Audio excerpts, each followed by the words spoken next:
What's happening, everybody? It's Sean with Reactions to the Classics, and today we're doing a top 10 songs of live covers from our friend, longtime patron and supporter of the channel, Richard. Thank you, Richard. Appreciate you. Appreciate all the patrons that make this thing go. If you'd like to support us in any way, check out the Patreon link below or the Patreon link on the end screen. Well, obviously, there's no background on this because it's going to be various artists. Almost every single one of these we're going to watch a video for. It's going to be live, but not the first song on our list. Coming in at number 10, we have Noel Gallagher and This Guy's in Love with You from 1996. It's a live performance from the Royal Albert Hall with Burt Bacharach on piano.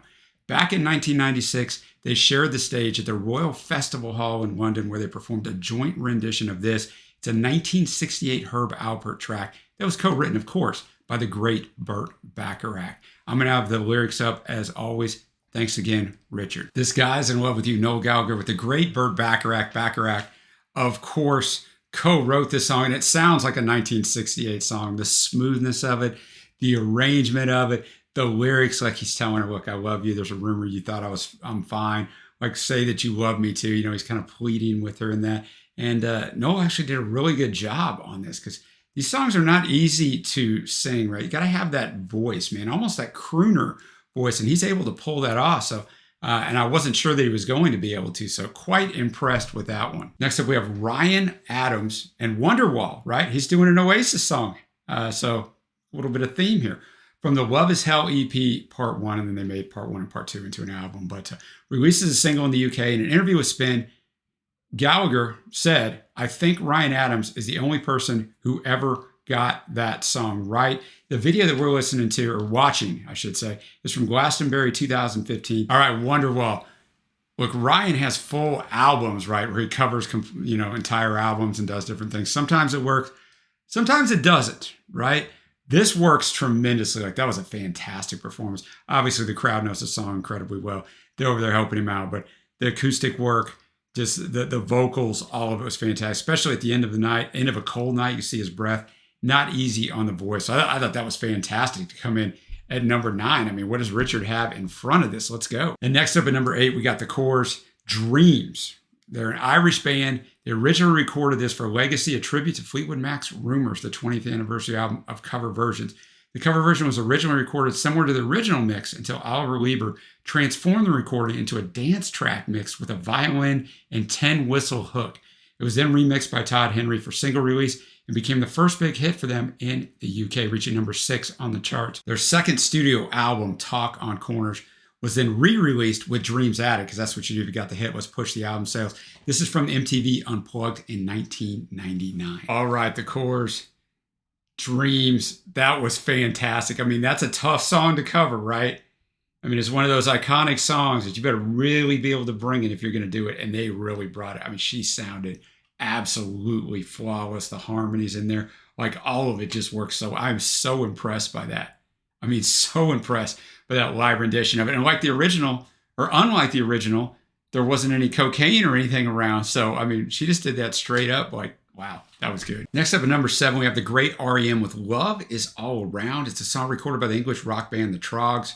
Released as a single in October 1967. It's top 10 in both the UK and the US. R.E.M., with whom the Trogs subsequently recorded their 1992 comeback album, Athens Andover. R.E.M.'s cover was a B-side on their 1991 radio song single, and they also played it during their first appearance at MTV's Unplugged series that same year, which is what we'll be watching. All right, a rare Mike Mills lead. I don't think I've ever heard that, but Stipe was still really good in the ba-ba-ba, like he just added that dimension to it. But Mike Mills kind of doing his best John Denver there, right? You got to do a double take. Like, is John doing this? So, yeah, I thought that was really good. Now, the problem is I don't know the original on this one, so I can't really tell you how it compares, but I'm sure you guys can let me know in the comments. I'm sure many of you know this song really well since it's a top 10 hit just a little bit before my time, but cool to see R.E.M. in that fashion. Next up, we have Hozier, who I always want to call Hozier, but it's Hozier. Do I Want to Know? It's a song, of course, by the Arctic Monkeys, written by Alex Turner, second single from their 5th studio album, A.M. in 2013, which was absolutely gigantic. This performance is from BBC Radio 1 Live Lounge. All right, Do I Want to Know? Hozier did a great job on it, right? To rearrange this song, the arrangement on it just worked fantastic. Just brought it into like this almost gut-wrenching song, right? It sounded so well. the arrangement, the instrumentation was just top notch. You know, I mean, there's not a lot to say on these songs. You just got to take in the performance, right, and just see it. I thought the change up worked really well and was courageous to try to do with this song. Now we're going to get to our top half. This one, speaking of courageous of Richard to do this song. Bear's Den, Dancing in the Dark, from my all-time favorite solo artist, Bruce Springsteen. That's a courageous choice. Bear's Den, if you don't know, are a British folk rock band from London, formed in 2012. It consists of Andrew Davey, lead vocals, electric guitar, acoustic, Kevin Jones on vocals, drums, bass, and guitar, Joey Haynes on vocals, banjo, and guitar. But he left the band in early 2016. They've released 4 studio albums. They're performing this live at Studio Brussels in Belgium on October 12th, 2015. And we're going to go full screen for the top 5. Okay, I mean, I forgot I was wearing we went to the concert 2 months ago. I respect the effort. I think the arrangement, you know, what they were trying to do there. I mean, Bear's Den are talented guys, man. Great harmonies there. And I've done some other stuff from them. For me, but it's because, I mean, I know this song so well. For me, it did not work for me. I've heard Bruce do a stripped down version of it too. It just, the horns, it just didn't work for me, but I know what they were trying to do there. You know, they try to change it up, what you want to do. So I'm not going to slam it too much. I mean, it was probably a really good rendition. You guys have to let me know in the comments what you thought. I just can't separate myself from how much I like the original to kind of step aside and judge this one. Usually I can do that, but it's a little difficult on this one. Next up, we have DMAs. They're going to do Believe. They're an Australian 3-piece rock band formed in 2012 in Sydney. They're composed of Tommy O'Dell, Matt Mason, and Johnny Took. Their band's moniker comes from their former name, the Dirty MAs. DMAs is probably better, right? People probably not want to book you that way. DMAs do their own version of Cher's classic Believe. This is Cher's song, doing it live on Triple J. Okay, DMAs Believe. I'm going to be 100% hypocritical here, right? Because I said I didn't care for Bear's Den's version as they strip back Dancing in the Dark. Now here, DMAs strip back Cher's Believe. And I mean, Cher has got such a powerful voice, right? But the lead singer of DMAs, I didn't even look up what his name was. Like, that dude can sing. Like, this was phenomenal, man. The acoustic work was great. And I saw something I've never seen. I'm sure it happened. The lead singer's chewing gum, which you don't usually see, especially when you're really laying it out here. But I thought it sounded great. I thought this song really lends to the rearrangement of it, to dialing it back. And man, he just had that voice of his was an instrument. And like, you're going to cover Cher, you better be able to bring it. All right, next up at number 3, we got the Killers, one of my personal favorites. Saw their concert last year, one of my favorite groups of all time, with Electric Blue. It's originally from the Australian band Icehouse in 1987, which we have a reaction to them up, actually. I'm not sure where this performance is from. I mean, they're in the studio, but it's on their Killers official YouTube channel. All right, the Killers, Electric Blue. I mean, I know that song. I didn't know Electric Blue the second they started playing. I'm like, oh yeah, man, I know this. It's a great song. Let me tell you something about Brandon Flowers. Like, the concert we went to, and I've seen some of their concert videos. The guy is never misses a note, right? He can sing anything just flawlessly. I mean, that was fantastic, right?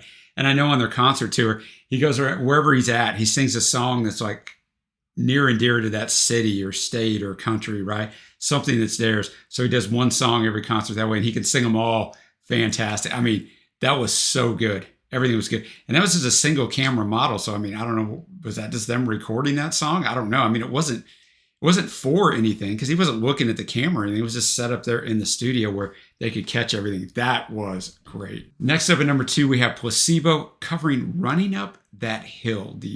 Of course, Kate Bush, who's back here on this. You can't see, it's right behind me this way, but she's on this banner we have back here. That's how much Trey, my partner in crime, thanks to her. And of course, this song has got newfound fame last year when I'm recording this, last year in 2022 when it's featured in Stranger Things. But in 2003, British alternative rock band Placebo covered the song as the first track of their covers album. After being used for the 4th season premiere of The OC, boy, we're kicking way back there, the song received much attention in both the US and the UK, peaking at 44 on the UK singles charts. So they did this back in 2003, but we're going to watch a 2016 performance on the BBC. All right, Running Up That Hill, Placebo.